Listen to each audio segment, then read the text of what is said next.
Di sini saya akan memperkenalkan narasumber. Halo, aku Alifin Aziza. Halo, aku Lutfi Agustin Mandari. Halo, perkenalkan nama aku Aisyah Bella Putri Pangestu.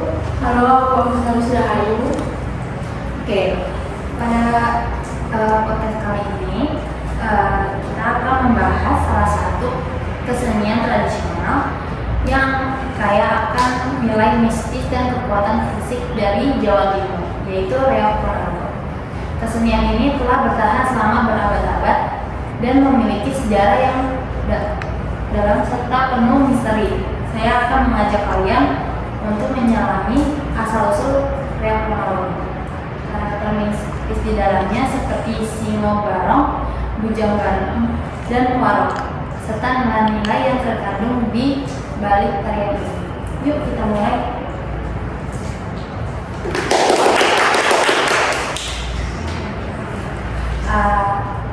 Apa sih sejarah dan usul-usul reok Ponorogo?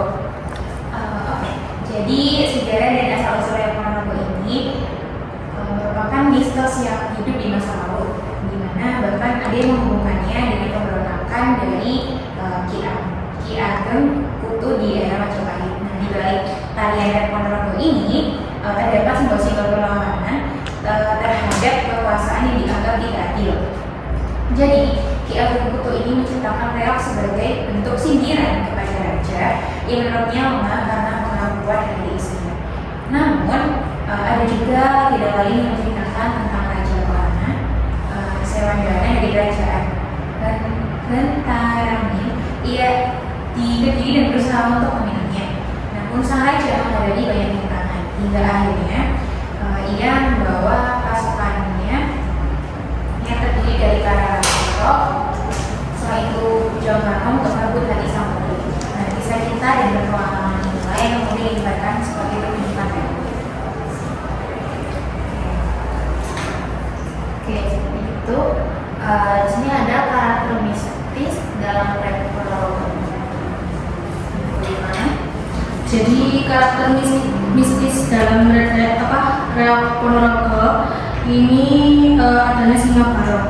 Nah, Singa Barong itu adalah karakter raksasa berkepala singa yang berarti simbol dari kekuatan dan keberanian. Kepala singa sendiri itu besar dan beratnya itu sekitar 50 kilo dan lebih biasanya ditopang oleh para penari. Kemudian mereka menggunakan kekuatan gigi mereka untuk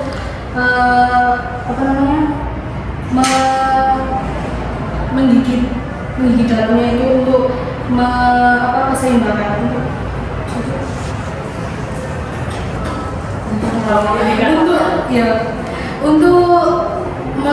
keseimbangan. Lalu Singa Barong ini melambangkan kekuatan fisik luar biasa dan juga unsur mistis, di mana penari seringkali dipercaya harus melakukan ritual-ritual tertentu agar mampu menari dengan baik tanpa adanya mengalami cedera. Kemudian Bujang Barong ini memiliki energi dan lincah. Kemudian dia merupakan tokoh yang mengiringi Raja Kelana, Sewandana. Dalam perjalanannya, Bujang Barong seringkali menjadi pusat perhatian dengan tariannya yang akrobatik dan penuh semangat. Ia melambang kecerdikan dan ketangkasan serta keceriaan meski menghadapi situasi yang sulit. Nah, Warok sendiri adalah tokoh spiritual dan memiliki kekuatan gaib. Mereka adalah penjaga utama reok dan dikenal karena kesaktian serta disiplin spiritual yang tinggi. Para Warok ini melambangkan kekuatan moral dan spiritual yang diyakini mampu melindungi dan mengendalikan unsur-unsur gaib dalam pertunjukan reok Ponorogo. Ada juga nilai-nilai filosofis dan budaya dalam reok. Nah, dalam nilai filosofi dan budaya dalam reok Ponorogo bukan hanya sekedar tontonan. Di balik tarian ini terdapat berbagai nilai yang penting bagi masyarakat Jawa, khususnya Ponorogo.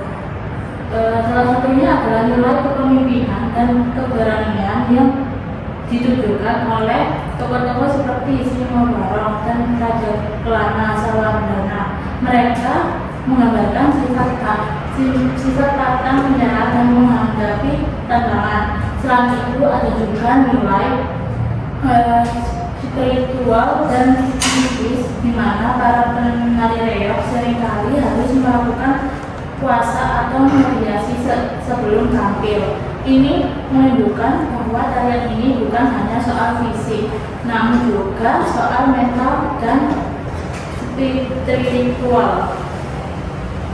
Oke, di sini ada kesimpulan Reog. Nilai-nilai yang terbentuk dari akulturasi dalam proses akulturasi ini ada beberapa nilai yang sangat penting dan masih dipegang oleh masyarakat Indonesia.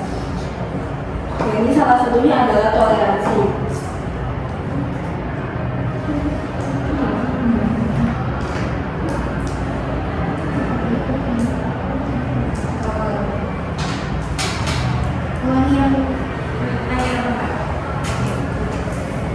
Oke, ada juga kesimpulan Reog Ponorogo.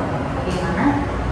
Jadi kesimpulan dari Reog Ponorogo adalah warisan budaya yang tak ternilai harganya, memadukan kekuatan fisik, cerita rakyat yang kaya, dan nilai-nilai mistis yang mendalam.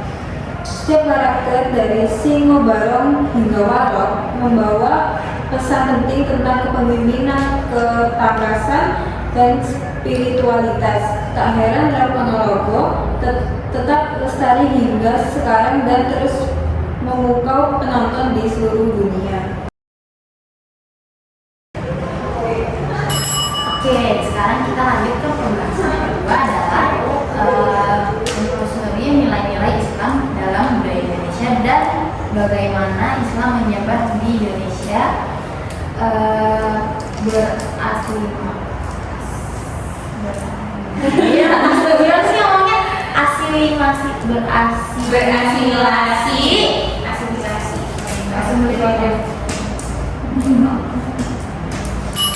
Oke guys, sekarang kita lanjut ke pembahasan yang kedua adalah tentang nilai-nilai Islam di negara Indonesia dan bagaimana Islam menyebar di Indonesia dan berasimilasi dengan budaya lokal. Proses ini melibatkan akulturasi yang sangat dinamis antara ajaran-ajaran Islam dan kebudayaan yang sudah ada di Nusantara. Salah satu contohnya adalah Perang Wali Songo yang menyebarkan Islam melalui pendekatan seni dan budaya. Yuk kita dalami lebih lanjut bagaimana nilai-nilai Islam dipadukan dengan adat istiadat setempat. Oke, yang pertama ini ada sejarah penyebaran Islam di Indonesia ini. Islam mulai menyebar di Indonesia sekitar abad ke-13 melalui jalur perdagangan yang melibatkan para pedagang dari Timur Tengah, India, dan Tiongkok. Banyak pelabuhan di pesisir seperti Aceh, Sumatera, dan Jawa menjadi titik masuknya ajaran Islam. Para pedagang ini tidak hanya membawa barang dagangannya, tetapi juga memperkenalkan ajaran Islam kepada masyarakat lokal. Namun, yang menarik adalah proses penyebarannya tidak dilakukan dengan cara konfrontatif, melainkan melalui pendekatan yang sangat menghormati budaya lokal. Pada saat itu, Nusantara sudah kaya dengan kepercayaan yang Buddha dan animisme, sehingga untuk menyebarkan Islam, para penyebar agama harus mengakomodasi dan menghormati tradisi yang sudah ada. Perang Wali Songo dalam akulturasi Islam dan budaya lokal. Jadi ini ada Perang Wali Songo dalam akulturasi Islam dan budaya lokal di Jawa. Ini guys, kita lanjut ke pembahasan yang kedua, yaitu tentang nilai-nilai Islam dalam kebudayaan Indonesia dan bagaimana cara Islam menyebar di Indonesia dan berasimilasi dengan budaya lokal. Proses ini melibatkan akulturasi yang sangat dinamis antara ajaran-ajaran Islam dan kebudayaan yang sudah ada di Nusantara. Salah satu contohnya adalah Perang Wali Songo dan menyebarkan Islam melalui pendekatan seni dan budaya. Yuk kita dalami lebih lanjut bagaimana nilai-nilai Islam dipadukan dengan adat istiadat. Oke, yang pertama di sini ada sejarah penyebaran Islam. Nah, penyebaran Islam di Indonesia sendiri ini mulai menyebar sekitar abad ke-13 melalui jalur perdagangan yang melibatkan para pedagang dari Timur Tengah, India, dan juga Tiongkok. Banyak pelabuhan di pesisir seperti Aceh, Sumatera, dan Jawa menjadi titik masuknya ajaran Islam. Para pedagang ini tidak hanya membawa barang dagangannya saja, tapi juga memperkenalkan ajaran Islam kepada masyarakat lokal. Namun, yang menarik dalam proses penyebarannya tidak dilakukan dengan cara konfrontatif melalui pendekatan yang sangat menghormati budaya lokal. Pada saat itu, Nusantara sudah kaya dengan kepercayaan Buddha dan animisme, sehingga untuk melibatkan Islam, para penyebar agama harus mengakomodasikan antara menghormati Islam.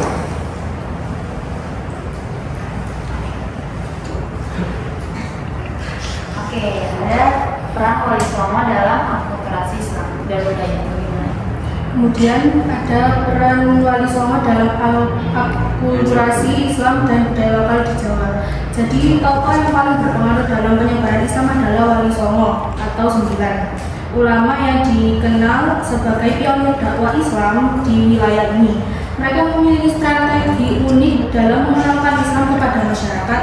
Alih-alih memaksa, Wali Songo menggunakan pendekatan budaya, seni, dan tradisi lokal untuk memperkenalkan ajaran Islam dengan cara yang bisa diterima oleh masyarakat setempat. Contohnya Sunan Kalijaga, yaitu menggunakan wayang kulit, sebuah seni pertunjukan yang sudah sangat dikenal oleh masyarakat Jawa. Sunan Kalijaga ini memasukkan nilai-nilai Islam dalam cerita-cerita wayang tanpa menghilangkan elemen budaya yang sudah ada. Wayang ini menjadi medium dakwah yang sangat efektif, di mana ajaran Islam disampaikan secara halus melalui narasi cerita, tokoh-tokoh, dan pesan moral terkait dengan ajaran Islam atau ajaran Tauhid.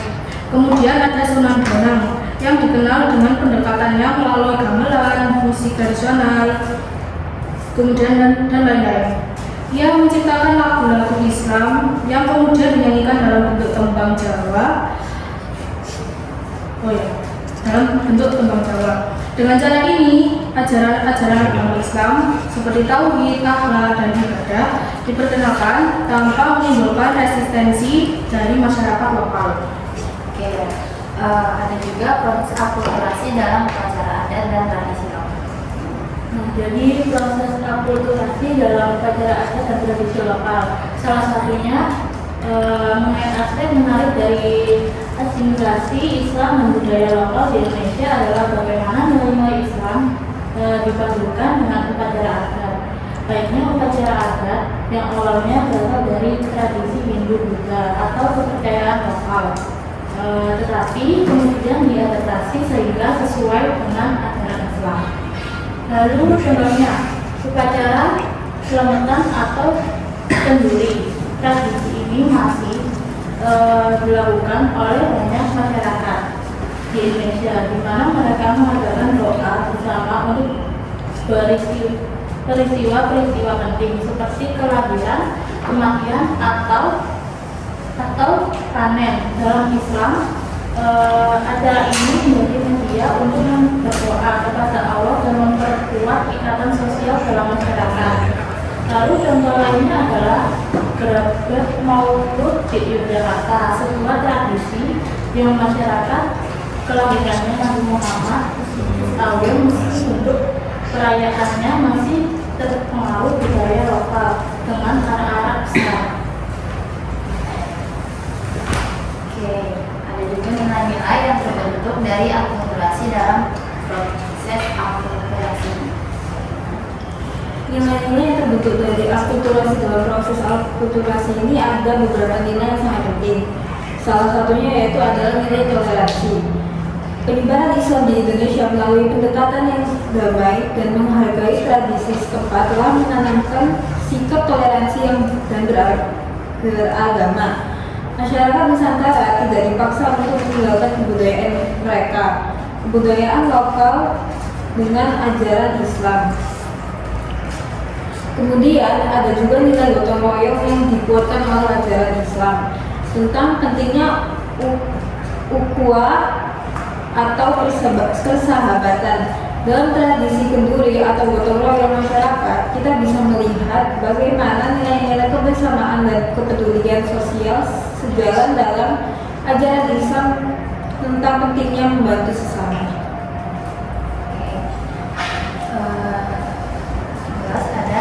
Kesimpulan asimilasi Islam dengan budaya lokal di Indonesia. Nah, untuk hal ini sebagai contoh yang sangat menarik tentang bagaimana agama dan budaya yang bisa saling berkaitan dan saling memperkaya, yaitu pendekatan yang dilakukan oleh Wali Songo serta integrasi nilai-nilai Islam dalam tradisi lokal. Seperti upacara adat menunjukkan bahwa Islam dapat diterima dan tumbuh dengan damai di masyarakat yang kaya akan tradisi. Nah, proses ini membentuk identitas keislaman di negara-negara Indonesia yang khas berbeda dari negara-negara Muslim lainnya. Oke, kita akan melanjutkan pembahasan ketiga, yaitu tentang contoh kasus Rohingya dan pergeseran antara budaya, agama, dan negara Indonesia. Dan kita juga akan membahas salah satu krisis kemanusiaan yang menggetarkan hati banyak orang, yaitu krisis yang dialami oleh etnis Rohingya. Kita akan membahas latar belakang budaya dan agama dari etnis Rohingya, serta bagaimana Indonesia sebagai negara dengan populasi muslim terbesar turut berperan dalam membantu krisis kemanusiaan. Mari kita telusuri lebih jauh. Yang pertama itu, siapa sih etnis Rohingya itu? Etnis Rohingya berasal dari Rakhine, sebuah negara bagian di Myanmar. Mereka mayoritas beragama Islam dan sudah tinggal di wilayah tersebut selama berapa abad. Namun, etnis Rohingya tidak diikuti oleh pemerintah Myanmar sebagai salah satu kelompok etnis resmi negara itu, yang mengakibatkan mereka dianggap sebagai stateless people atau orang tanpa warga negara. Secara budaya, Rohingya memiliki hubungan yang kuat dengan bangsa-bangsa di Asia Selatan, seperti Bangladesh, baik dalam bahasa, adat, maupun tradisi. Mereka berbicara dalam dialek yang mirip dengan bahasa Bengali Cita-Bonian. Meskipun tinggal di Myanmar, mereka terpinggirkan dalam masyarakat yang didominasi oleh etnis Buddha, dan hal ini telah memicu ketegangan yang panjang. Oke, ada juga diskriminasi dan konflik agama, konflik yang dialami oleh etnis Rohingya. Nah, diskriminasi dan konflik agama itu kan yang dialami oleh etnis Rohingya itu kan konflik yang jauh dari isu agama. Nah, Myanmar kan negara yang dikenal sebagai mayoritasnya itu mayoritas agama Buddha. Nah, meskipun kayak agama Buddha itu dikenal sebagai agama yang damai ya, itu masih muncul ekstremisme agama yang sering digunakan untuk mendiskriminasi minoritas, terutama yang ada di Myanmar, masyarakat Rohingya ya, umat Islam Rohingya. Terus pemerintah Myanmar tuh udah melabeli Rohingya sebagai pendatang ilegal dari Bangladesh, meskipun banyak dari mereka sudah tinggal di Myanmar selama berabad-abad. Ketegangan agama itu masih diperburuk dengan kampanye kekerasan terhadap Rohingya, termasuk pembunuhan, pemerkosaan, terus pembakaran. Desa-desa mereka juga oleh militer Myanmar itu pembakaran juga dibakar itu. Apa sih? Ngomong apa sih? Ya itu, pokoknya desa-desanya dibakar sama militer Myanmar. Nah, itu memicu eksodus besar-besaran ke negara-negara tetangga seperti Bangladesh, Malaysia, dan bahkan Indonesia. Oke, ada juga peran Indonesia dalam krisis Rohingya sebagai negara dengan mayoritas muslim terbesar di dunia. Nah, Peran Indonesia dalam krisis Rohingya sebagai negara mayoritas Muslim terbesar di dunia. Indonesia memiliki hubungan emosional yang kuat dengan penderitaan umat Muslim di seluruh dunia, termasuk Rohingya. Selain itu, Indonesia di ASEAN yang memungkinkan untuk berperan aktif dalam diplomasi regional terkait krisis ini. Sejak awal krisis, Indonesia telah menunjukkan solidaritasnya dengan etnis Rohingya, baik melalui jalur diplomatik maupun kemanusiaan. Beberapa upaya yang telah dilakukan antara lain bantuan kemanusiaan. Indonesia melalui Palang Merah Indonesia atau PMI dan lembaga-lembaga kemanusiaan lainnya telah mengirim bantuan berupa makanan, obat-obatan, dan perlengkapan bagi pengungsi Rohingya yang berada di kamp-kamp di perbatasan Bangladesh dan Myanmar. Diplomasi. Pemerintahan Indonesia juga terlibat dalam upaya diplomatik untuk menekan Myanmar agar mengakhiri kekerasan terhadap Rohingya. Indonesia berperan aktif dalam forum ASEAN untuk mendorong solusi damai dan rekonsiliasi, meskipun tantangannya cukup besar karena ASEAN memiliki kebijakan dan investasi terhadap urusan dalam negeri negara anggotanya. Penerimaan pengungsi. Indonesia meskipun bukan tujuan utama pengungsian Rohingya telah menjadi negara transit bagi beberapa pengungsinya. Pemerintah Indonesia bersama masyarakat lokal telah menunjukkan sikap yang terbuka meski dalam jumlah terbatas untuk menerima pengungsi Rohingya. Oke, ada juga tantangan dan harapan bagi Rohingya meskipun bantuan kemanusiaan dan upaya diplomasi terus dilakukan. Ya, krisis Rohingya kan masih jauh dari kata selesai. Masih buahnya pengungsi Rohingya itu yang hidup dalam kondisi yang jauh dari kata layak atau buruk gitu. Di kamp-kamp pengungsian yang ada di Bangladesh, Malaysia, Indonesia atau negara lain. Nah, mereka itu juga menghadapi keterbatasan akses terhadap pendidikan, kesehatan, dan pekerjaan. Dan itu membuat masa depan generasi muda Rohingya itu menjadi sangat tidak pasti. Nah, tapi masih ada harapan. Salah satu langkah yang harus didorong oleh komunitas internasional itu adanya pemulihan kewarganegaraan bagi etnis Rohingya. Itu adalah langkah yang fundamental yang perlu diambil oleh pemerintah Myanmar agar masyarakat Rohingya itu dapat kembali ke tanah mereka dengan jaminan hak-hak sipil. Selain itu, upaya penggalangan dana dan dukungan kemanusiaan dari berbagai negara termasuk Indonesia itu sangat penting untuk memastikan bahwa mereka yang berada di kamp pengungsian itu mendapat bantuan yang memadai. Ada refleksi dan tanggung jawab global krisis Rohingya. Refleksi dan tanggung jawab global krisis Rohingya adalah pengingat bagi kita semua tentang pentingnya rasa kemanusiaan, terutama dalam menghadapi isu-isu diskriminasi dan penganiayaan atau dasar agama dan etnis dunia internasional. Termasuk Indonesia harus terus menekan Myanmar untuk memberikan hak-hak dasar kepada Rohingya dan menghentikan segala bentuk kekerasannya. Sebagai masyarakat Indonesia, kita juga memiliki peran melalui dukungan kemanusiaan, advokasi, dan meningkatkan kesadaran tentang krisis ini. Kita bisa membantu saudara-saudara kita yang tertindas sebagai bangsa yang menjunjung tinggi prinsip Bhinneka Tunggal Ika. Kita harus menyadari pentingnya keberagaman dan toleransi serta melawan segala bentuk intoleransi dimanapun itu terjadi. Oke, sekian untuk podcast kali ini. Saya Maya Faya Devin tutup. tutup podcast ini. Sekian, terima kasih.